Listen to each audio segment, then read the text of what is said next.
KK Dhaka classes के YouTube channel पर आपका स्वागत है। आज हम भारतीय संविधान की उस किताब को खोलने जा रहे हैं जिसे अक्सर भारतीय लोकतंत्र की आत्मा कहा जाता है।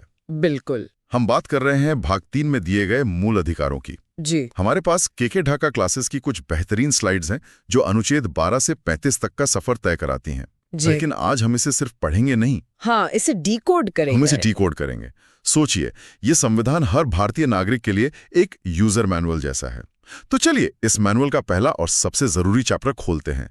ये मूल अधिकार आखिर हैं क्या, और ये सिर्फ किताबी बातें हैं या असल जिंदगी में हमारे कोई काम भी आते हैं? ये बहुत अच्छा सवाल है। देखिए, ये सिर्फ कानूनी नियम नहीं है, ये वो गारंटी है जो संविधान हर नागरिक को देता है। गारंटी? हाँ, एक गारंटी कि आप एक आजाद और सम्मानजनक जिंदगी जी सकेंगे। इनका सीधा मकसद है राजनीतिक लोकतंत्र को बचाए रखना और सरकार को तानाशाह बनने से रोकना। अच्छा। और दिलचस्प बात यह है कि इनकी प्रेरणा अमेरिका के बिल ऑफ राइट्स से ली गई है, लेकिन इन्हें भारतीय समाज की जरूरतों के हिसाब से ढाला गया है। मतलब ये नागरिक और सरकार के बीच एक लक्ष्मण रेखा है। बिल्कुल, आप इसे एक ढाल की तरह समझ सकते हैं, और इस ढाल की रक्षक है हमारी न्यायपालिका। ओके। और सबसे बड़ी बात, ये प्रवर्तनीय है। प्रवर्तनीय मतलब अगर कोई इन्हें छीनने की कोशिश करे तो आप सीधे सुप्रीम कोर्ट का दरवाजा खटखटा सकते हैं। लेकिन हाँ, ये असीमित भी नहीं है। अच्छा, इन पर सीमाएं भी हैं। जी, देश की सुरक्षा या सामाजिक हित में इन पर कुछ वाजिब रोक भी लगाई जा सकती हैं। ठीक है, तो इस ढाल को समझने के लिए सबसे पहले ये जानना जरूरी है कि ये हमें बचाती किससे है। और यहीं पर मेरे ख्याल से अनुच्छेद 12 आता है, जो राज्य यानी द स्टेट को परिभाषित करता है। ये सुनने में बड़ा बोरिंग लगता है, राज्य की परिभाषा, लेकिन शायद ये सबसे जरूरी हिस्सा है। बोरिंग बिल्कुल नहीं, बल्कि ये तो सबसे दिलचस्प है। इसे ऐसे समझिए कि अनुच्छेद 12 पूछता है, आपके अधिकारों को कौन छीन सकता है? और संविधान इसका जवाब बहुत बड़ा देता है। राज्य का मतलब सिर्फ केंद्र या राज्य सरकारें नहीं है। तो फिर क्या क्या आता है इसमें? इसमें आपकी पंचायत, नगर निगम, सरकारी यूनिवर्सिटी, यहाँ तक कि ONGC या LIC जैसी सरकारी कंपनियां भी शामिल हैं। अरे वाह!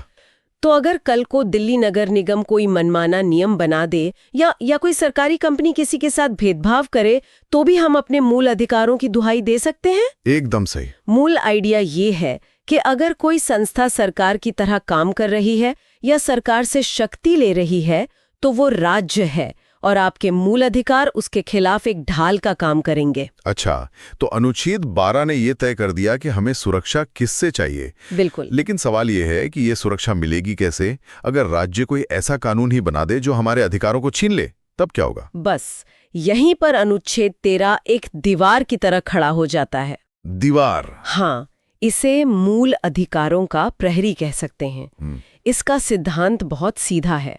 कोई भी कानून, चाहे वो संसद ने बनाया हो या कोई पुरानी परंपरा हो, अगर वो मूल अधिकारों के खिलाफ है तो वो रद्द माना जाएगा, शून्य हो जाएगा। यहीं से न्यायिक समीक्षा या जुडिशियल रिव्यू की ताकत आती है। सही कहा। बिल्कुल। लेकिन एक सवाल है, क्या इससे जज लोग संसद से भी ज्यादा शक्तिशाली नहीं हो जाते? मतलब वो जनता के चुने हुए प्रतिनिधियों के बनाए कानून को रद्द कर सकते हैं? ये एक क्लासिक बहस है। लेकिन संविधान बनाने वालों का मानना था कि संविधान सर्वोच्च है, संसद नहीं। ओके। न्यायिक समीक्षा ये सुनिश्चित करती है कि सरकारें संविधान की सीमाओं में रहकर ही काम करें।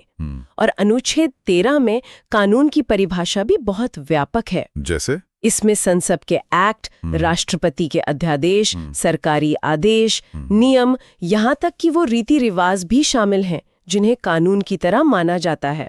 कमाल है। तो नींव तो बहुत मजबूत है। अब इस नींव पर जो इमारत खड़ी है, यानी हमारे 6 मूल अधिकार, उन पर आते हैं। स्लाइड्स में इन्हें 6 श्रेणियों में बांटा गया है: समता, स्वतंत्रता, शोषण के विरुद्ध, धार्मिक स्वतंत्रता, संस्कृति और शिक्षा, और आखिर में संवैधानिक उपचारों का अधिकार। चलिए पहली और सबसे बुनियादी गारंटी से शुरू करते हैं, समता का अधिकार, यानी अनुच्छेद 14 से 18। हाँ, अनुच्छेद 14 ये कहता है कानून के सामने सब बराबर और कानून का समान संरक्षण। सुनने में तो ये एक ही बात लगती है, इनमें कोई फर्क है? बहुत बारीक लेकिन महत्वपूर्ण अंतर है। कानून के सामने सब बराबर एक ब्रिटिश कॉन्सेप्ट है। इसका मतलब है कि कोई भी कानून से ऊपर नहीं है, चाहे वो प्रधानमंत्री हो या आम नागरिक। ठीक है। और कानून का समान संरक्षण एक अमेरिकन कॉन्सेप्ट है, जिसका मतलब है कि एक जैसी परिस्थिति में लोगों के साथ एक जैसा व्यवहार किया जाएगा। समझ गया। और अनुच्छेद 15 इसी बात को और साफ करता है।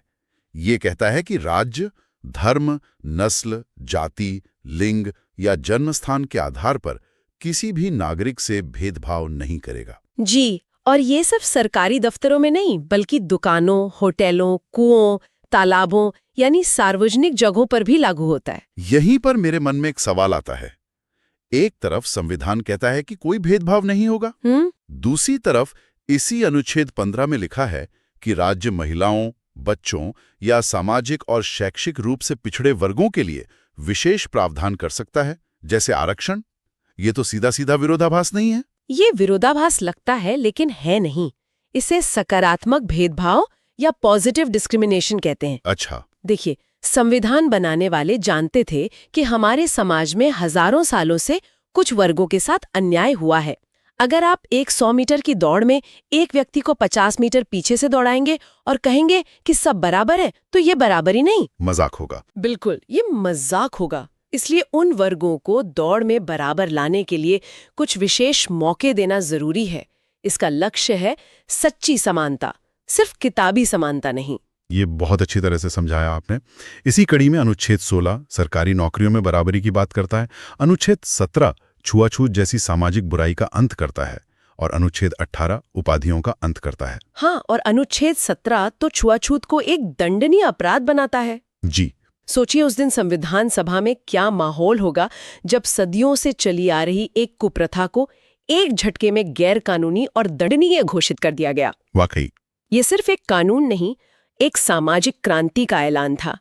और अनुच्छेद 18 द्वारा राजा, महाराजा जैसी उपाधियों का अंत भी इसी बराबरी के सिद्धांत को मजबूत करता है, ताकि समाज में कोई जन्म के आधार पर विशेष ना हो। समानता की नींव पर संविधान स्वतंत्रता का स्तंभ खड़ा करता है।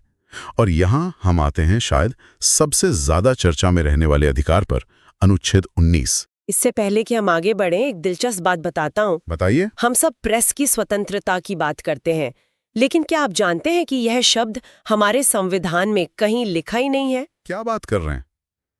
तो फिर मीडिया को ये आजादी मिलती कहां से? ये मिलती है अनुच्छेद 19(1) से, वाक और अभिव्यक्ति की स्वतंत्रता। अच्छा। जी, सुप्रीम कोर्ट ने कहा है कि प्रेस की आजादी इसी में शामिल है। अनुच्छेद 19 हमें 6 तरह की आजादियां देता है: बोलने की, शांति से इकट्ठा होने की, संघ बनाने की, देश में कहीं भी आने जाने और बसने की, और कोई भी व्यापार करने की। हाँ, ये तो लोकतंत्र की जान है। लेकिन आज के जमाने में इसका मतलब है आपका ट्वीट करने का अधिकार, सरकार की नीति को ऑनलाइन क्रिटिसाइज करने का अधिकार। पर इन पर वाजिब पाबंदियां या रीजनेबल रिस्ट्रिक्शंस भी तो हैं। जी है। ये वाजिब कौन तय करता है? यही तो लाख रुपए का सवाल है। सरकार देश की सुरक्षा, लोक व्यवस्था या नैतिकता के नाम पर पाबंदी लगा सकती है, लेकिन वो पाबंदी वाजिब है या नहीं, इसका अंतिम फैसला अदालत करती है। आपका बनाया मीम कहाँ पर अभिव्यक्ति है और कहाँ मानहानि, ये लड़ाई आज अदालतों में ही लड़ी जा रही है। और यहाँ ये मामला और भी गहरा हो जाता है। अनुच्छेद 21 प्राण और दैहिक स्वतंत्रता का संरक्षण, ये सिर्फ जिंदा रहने के अधिकार से कहीं ज्यादा है ना? बिल्कुल। यहाँ असली जादू सुप्रीम कोर्ट की व्याख्या में है। जब संविधान लिखा गया तो शायद किसी ने निजता या साफ पर्यावरण के अधिकार के बारे में नहीं सोचा था। सही बात है। लेकिन मेनका गांधी केस के बाद कोर्ट ने कहा कि जीवन का मतलब सिर्फ सांस लेना नहीं है, बल्कि गरिमा के साथ जीवन है।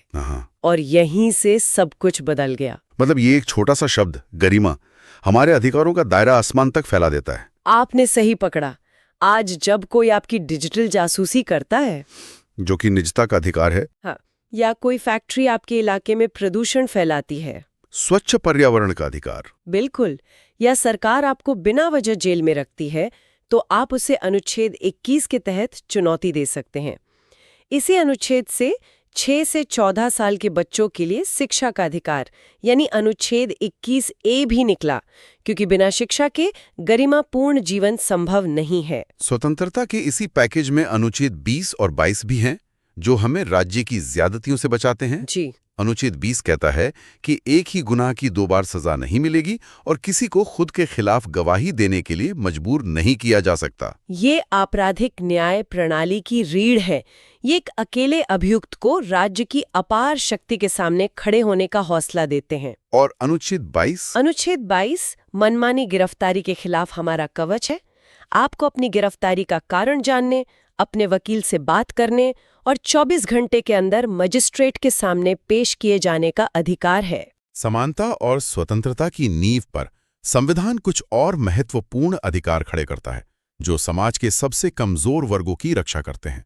इसमें पहला है शोषण के विरुद्ध अधिकार, अनुच्छेद 23 और 24। ये सिर्फ एक नियम नहीं, बल्कि हमारे समाज की कुछ सबसे गहरी कुरीतियों पर सीधा प्रहार है। जैसे अनुच्छेद 23 इंसानों की खरीद फरोख्त, बेगारी और बंधुआ मजदूरी पर रोक लगाता है और अनुच्छेद 24 14 साल से कम उम्र के बच्चों को कारखानों या खदानों जैसे खतरनाक कामों में लगाने से रोकता है। ये सीधे सीधे व्यक्ति के सम्मान की रक्षा करता है। इसके बाद आता है भारत के धर्मनिरपेक्ष ताने बाने को मजबूत करने वाला अधिकार, धर्म की स्वतंत्रता का अधिकार, अनुच्छेद 25 से 28। हाँ, ये हर व्यक्ति को अपने धर्म को मानने, उस पर चलने और उसका प्रचार करने की आज़ादी देता है। लेकिन ये आज़ादी भी असीमित नहीं है। अच्छा? ये लोक व्यवस्था, नैतिकता और स्वास्थ्य के दायरे में है। साथ ही ये भी सुनिश्चित किया गया है कि सरकारी पैसों से चलने वाले किसी भी शिक्षण संस्थान में कोई धार्मिक शिक्षा नहीं दी जाएगी। और फिर भारत की विविधता का जश्न मनाने वाले अधिकार, संस्कृति और शिक्षा संबंधी अधिकार, अनुच्छेद 29 और 30। ये खास तौर पर अल्पसंख्यकों के लिए है ना? जी, ये बहुत ही महत्वपूर्ण प्रावधान है। यह सुनिश्चित करता है कि भारत में कोई भी अल्पसंख्यक समूह, चाहे वो भाषा के आधार पर हो या धर्म के आधार पर, अपनी भाषा, लिपि और संस्कृति को बचाकर रख सके। और उन्हें शिक्षण संस्थान खोलने का भी अधिकार है। हाँ, उन्हें अपनी पसंद के शिक्षण संस्थान खोलने और चलाने का भी अधिकार है। यह भारत की अनेकता में एकता के विचार को जमीनी हकीकत बनाता है। अब एक दिलचस्प मोड़ पर आते हैं। एक ऐसा अधिकार जो पहले था पर अब नहीं है।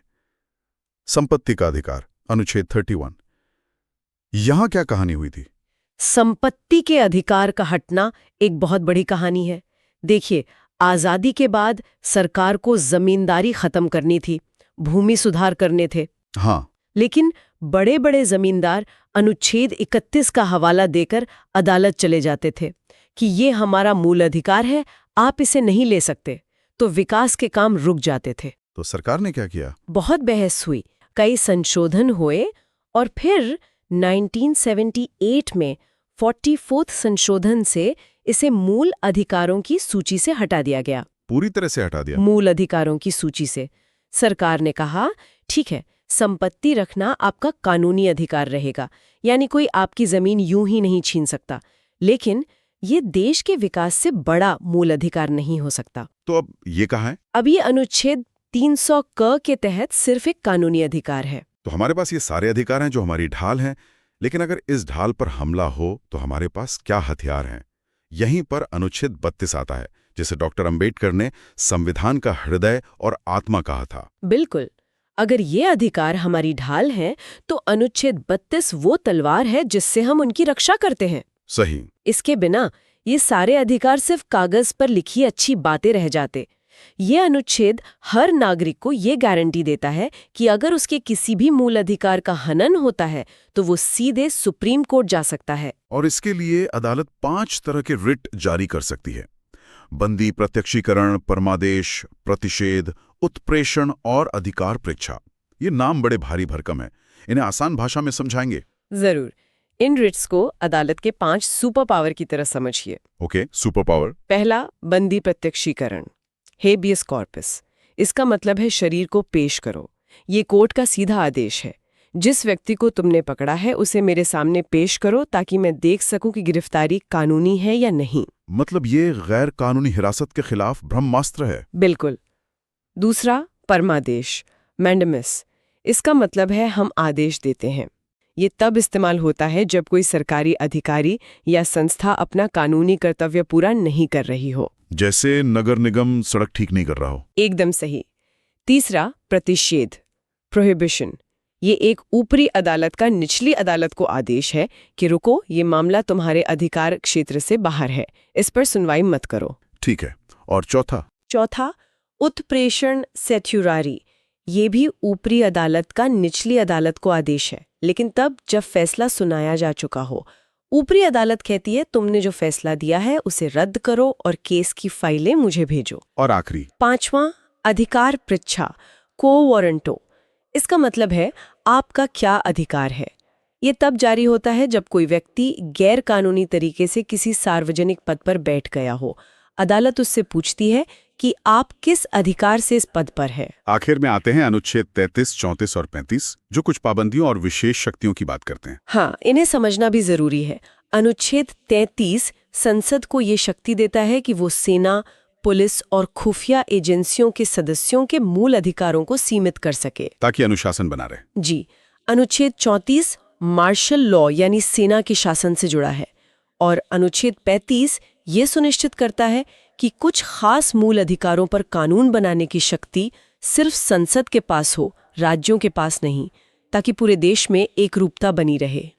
राज्य की परिभाषा से लेकर हमारे अधिकारों की रक्षा करने वाली तलवार, यानी अनुच्छेद 32 तक, हमने देखा कि कैसे ये अधिकार हमें सिर्फ सुरक्षा ही नहीं, बल्कि एक सम्मानजनक जीवन जीने का आधार भी देते हैं। और अगर हम इसे बड़े परिप्रेक्ष्य से देखें तो ये अधिकार पत्थर की लकीर नहीं है, ये एक जिंदा दस्तावेज है। हाँ, सुप्रीम कोर्ट की व्याख्याओं ने खासकर अनुच्छेद 21 के मामले में इनके मायने को लगातार बढ़ाया है।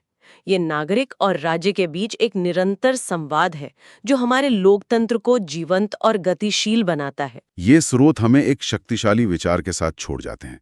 संविधान आपको अधिकार देता है, उनकी रक्षा करना आपका कर्तव्य है। ये एक जरूरी सवाल उठाता है।